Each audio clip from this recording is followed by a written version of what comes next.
Amém, irmãos? Vamos fazer diferente hoje. Vamos meditar a palavra do Senhor. Continuar a nossa série nas bem-aventuranças, né? Abençoados por Deus. Nós já fizemos Mateus 5, verso 3. Hoje leremos, meditaremos no Mateus 5, verso 4. Eu vou ler aqui, tá bom? Diz assim a palavra de Deus. Porque bem-aventurado os que choram, porque serão consolados. Outra vez. Bem-aventurados que choram, porque serão consolados. Oremos. Querido Deus, tua santa palavra lida, apenas um versículo, mas certamente cheio de profundidade, Pai. Nos abençoe agora, nos ajude a compreendê-la, a vivê-la, que teu Santo Espírito seja em nós agora, operando para a glória do teu nome, nós oramos, Pai. Amém. Bem-aventurados que choram. Essa série, ela trabalha no sentido do bem-aventurados, levando o sentido do abençoados. O que significa realmente bem-aventurado no contexto bíblico. Muitas traduções colocam como felizes, só que a tradução feliz, ela não é feliz porque ela não consegue abranger o escopo do que significa bem-aventurado. Bem-aventurado no contexto de Mateus e no contexto do texto que nós lemos aqui, ela significa alguém que fez algo ou alguém que está em tal status a qual ele é aprovado por Deus e por isso ele é abençoado por Deus. Deus responde a um status ao qual a pessoa se encontra. O versículo 3 fala assim: bem-aventurados pobres em espírito, aquele que sabe que é pecador, que é fraco, que é limitado e reconhece isso diante de Deus. Diz o versículo 3, que ele é abençoado por Deus e por isso ele recebe o reino de Deus. Agora no versículo 4, ele fala: bem-aventurados que choram, porque serão consolados. Vivemos num contexto onde somos criados para sorrir, para rir, para demonstrar, talvez, através de reels no Instagram, selfies, fotos, demonstrar para alguém, ou para as pessoas que estamos felizes. Demonstrar para as pessoas que estamos fortes, estamos bem. No contexto do que o Sermão do Monte, e diz John Stott que ele é contra a cultura, isso é, ele vem nos confrontar e nos levar contra aquilo que nós entendemos como padrão, como cultural. Nossa cultura, chorar significa tristeza. Nossa cultura, ser pobre em espírito, significa, outra palavra pejorativa, talvez, ignorante, deprimido. Mas chorar no reino dos céus significa receber o consolo de Deus. Mas que tipo de choro Jesus fala aqui? Certamente você pode ter uma ideia, alguém pode interpretar como um choro por sofrência, sabe, por sofrer. Eu estou doente, estou enfermo, me encontro com câncer, estou em fase de separação, a minha família está em ruína, meus filhos estão distantes, eu estou com saudade de alguém, e aí por isso eu choro, receberei o consolo de Deus. Outros podem entender como estou ruim comigo mesmo, estou deprimido, meu coração está angustiado, eu não consigo entender, mas me resta chorar. Então eu choro, receberei o consolo de Deus. Entretanto, apesar que essas duas boas interpretações, essa interpretação não envolve o contexto do que nós estamos falando aqui. Sendo que o versículo 3 e o versículo 10 falam do reino dos céus. O que está nas bem-aventuranças, 8 abençoados, 8 bênçãos que o Senhor derrama, se relaciona ao reino dos céus. Se bem-aventurado aos pobres em espírito, que é o Deus do reino dos céus, e automaticamente o que está para baixo é aqueles que vai herdar o reino dos céus. Se falar em choro e falar em reino dos céus, então não significa chorar por dor, chorar por sofrer, por doença, por família. Não significa chorar pelas questões financeiras, por não ter recurso para pagar o aluguel. Obviamente, existe outro texto que comprovem e que nos dão razão para isso, mas não esse aqui. Esse aqui, o contexto dele fala do reino dos céus. Aquele que herdarão o reino, viverão no reino eternamente junto com seu Senhor e Salvador Jesus. Então, que choro ele está falando? Certamente também não é aquele choro fingido, ou como conhecido por nós todos, ou lágrimas de crocodilo. Mas Jesus fala aqui de um choro que entende que é pecador, que entende que é falho, que entende que diante da glória, da santidade de Deus, ele não é ninguém. Jesus fala de alguém que reconhece a sua nulidade dentro da soberania de Deus, que reconhece que é pequeno, que é pó, que é fraco, não consegue por sua própria justiça, ações, obras, agradar ao Senhor. Que sabe que dia após dia ele vive contrário à lei de Deus, vive contrário à palavra de Deus, afastado da glória de Deus. Jesus fala daqueles que entendem que não dá por sua própria força fazer algo que agrade ou satisfaça a ira de Deus. Como que podemos fazer isso, irmãos? É chorando. Mas chorando pelo quê? Chorando pelos nossos pecados. Vivemos em tempos que parece que mesmo em meio aos cristãos, aqueles que entendem que a palavra, essa Bíblia é a palavra de Deus, as pessoas já não choram mais pelos pecados. Nós fizemos em nossos cultos momento de contrição ou de confissão de pecado, onde convidamos a igreja a curvar sua cabeça, fechar seus olhos e confessar ao Senhor seus pecados. E sinceramente, e para a tristeza, talvez infelicidade nossa, raros são os que choram. Raros são os que demonstram aquilo que realmente dizem estar fazendo. Eu me arrependo dos meus pecados, mas já estou programando o próximo vez que errarei. Dizem ao Senhor que me arrependo de tudo que eu fiz até aqui, mas já se programam para o próximo pecado. Talvez logo depois do culto já mandam até WhatsApp para sua amante. Se programam com amigos para a bebedeira. Dizem que se arrependeram dos seus pecados, mas não há verdade em suas palavras.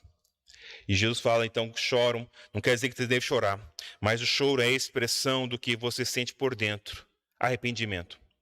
Jesus diz que aqueles que choram porque são pecadores, aqueles que choram porque sabem limitações, sabem que estão em desagrado com Deus, estão afastados de Deus, aqueles que sabem que ao cometerem pecado conscientemente entristecem o Santo Espírito de Deus, aqueles que sabem que querem, que anseiam viver por essa palavra, mas a cada passo que dão se afastam dia após dia, paulatinamente da sua palavra, a palavra de Deus. Esses que chegam diante do Senhor e diz: Deus, me perdoa. Ou talvez não conseguem falar, mas seus olhos gritam, bradam, suplicam perdão de Deus. Bem-aventurados aqueles, então, ou abençoados são aqueles que chegam diante de Deus reconhecedores, conscientes que são pecadores. Bem-aventurados, então, aqueles que, ao se prostrarem, ao se colocarem diante de Deus, diante do Santo, Santo, Santo, diz: quem sou eu, Senhor? Quem sou eu? Eu sou alguém que vim do pó e eu sei onde eu vou. Sou alguém que corre atrás do vento dia após dia e tenta, por sua própria justiça, agradar a Deus. E reconheço que eu não sou ninguém. Deus, diariamente eu cometo os mesmos pecados e constantemente eu quero voltar a pedir perdão, achando que recebi perdão.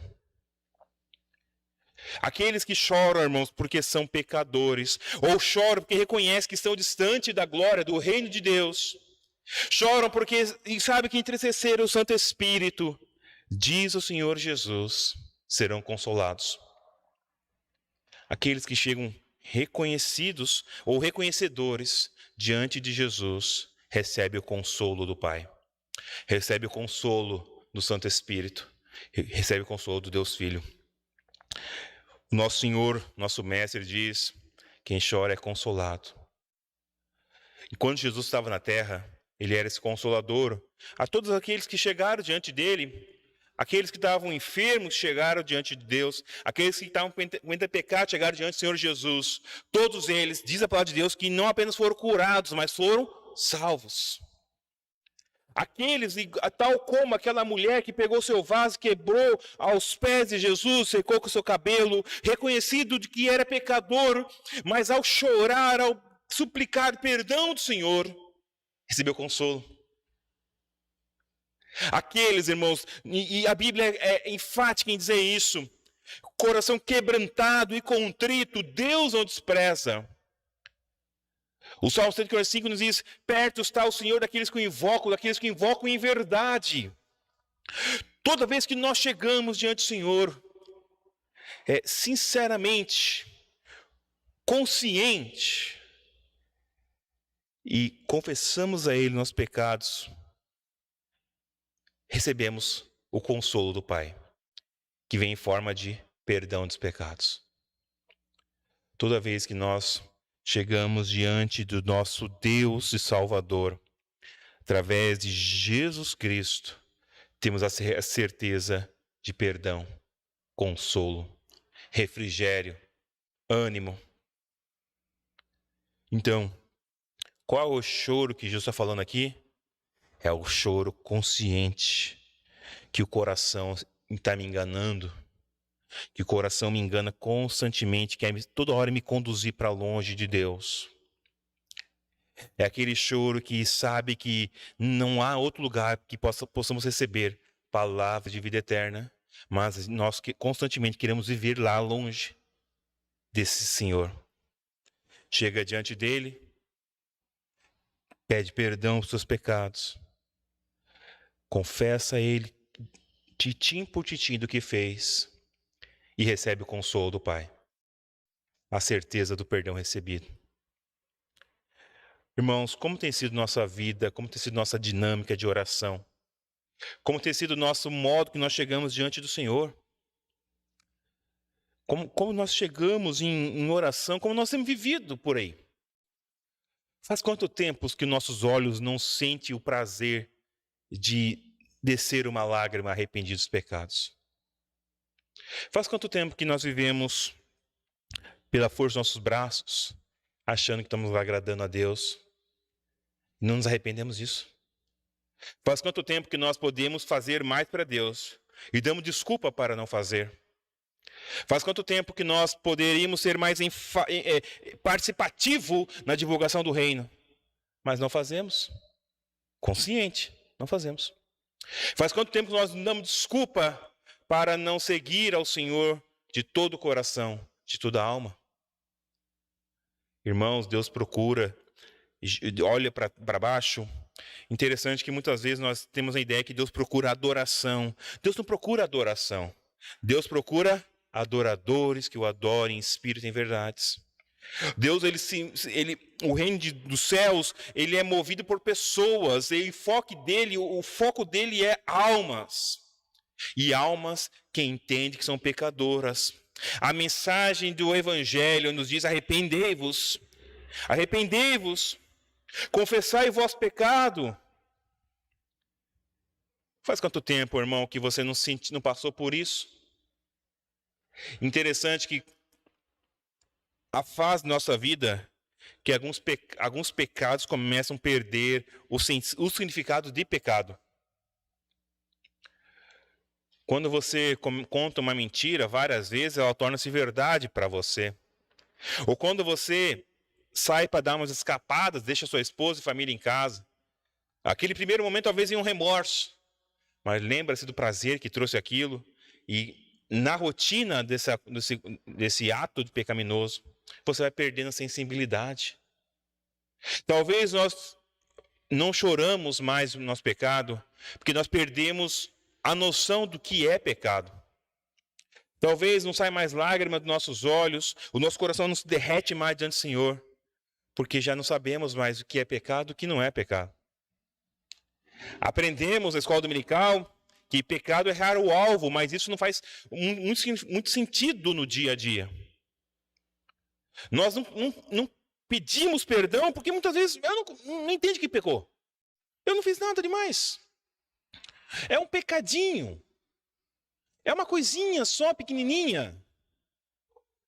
A verdade, irmãos, é que pecado é toda vez que nós ofendemos a glória do Senhor. Toda vez que nós olhamos para a santidade de Deus e decidimos viver por nossa própria força, olhamos para o amor de Deus, dizemos não a Ele, e olhamos para a palavra de Deus e decidimos não segui-la. Toda vez que nós somos chamados pelo Espírito para a oração, para a santidade, para a meditação, e nós negligenciamos essa voz, tapamos o ouvido para ela, nós pecamos. Toda vez que nós dizemos para Deus que Ele não é tão soberano, porque eu posso conduzir minha vida, então Ele não tem poder sobre mim, nós pecamos. Toda vez que a igreja tira Deus do centro da sua vida, toda vez que um cristão começa a viver por sua própria vontade, pelo seu ego, pelo seu coração, para o seu sucesso, ele peca diante do Senhor. Ele peca contra Deus. Jesus fala então que serão consolados. Interessante é que o consolo, quando vem o consolo, já você não sente mais o peso do que estava chorando, não é verdade? Chorou por alguém, por uma tristeza, uma dor. Você chorou, até não ter mais. No final você sai como? Sorrindo. Paz. Passou. Aliviou.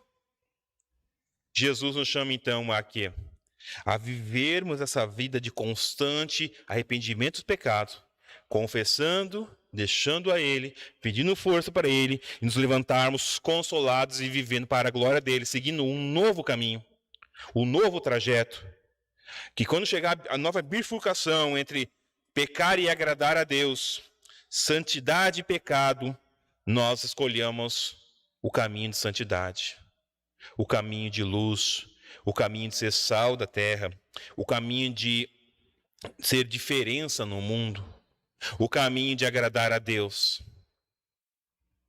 Jesus nos chama a igreja dele hoje a ser diferença nesse mundo, a ser referencial de santidade.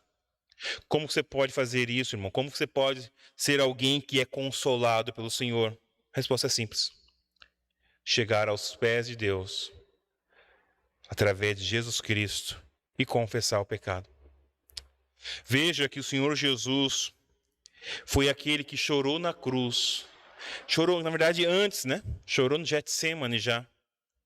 Jesus é aquele que estava lá, consciente do que passaria. E lá ele chorou, lágrimas e sangue. Jesus é aquele que, sendo Deus, se fez homem, se fez servo, para salvar um povo escolhido por Deus. Jesus é aquele, então, que fez todo o trajeto, como diz, via cruzes, né? Até lá, o Calvário. Lá no Calvário, ele derramou sangue precioso. Ele chorou amargamente. Mas o que Jesus estava chorando lá não era a morte dele. Não era a vida que ele teve.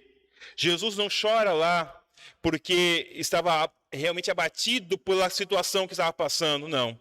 As lágrimas do Senhor Jesus são as lágrimas pelos nossos pecados. As lágrimas do Senhor Jesus é porque Ele se fez maldito em nosso lugar.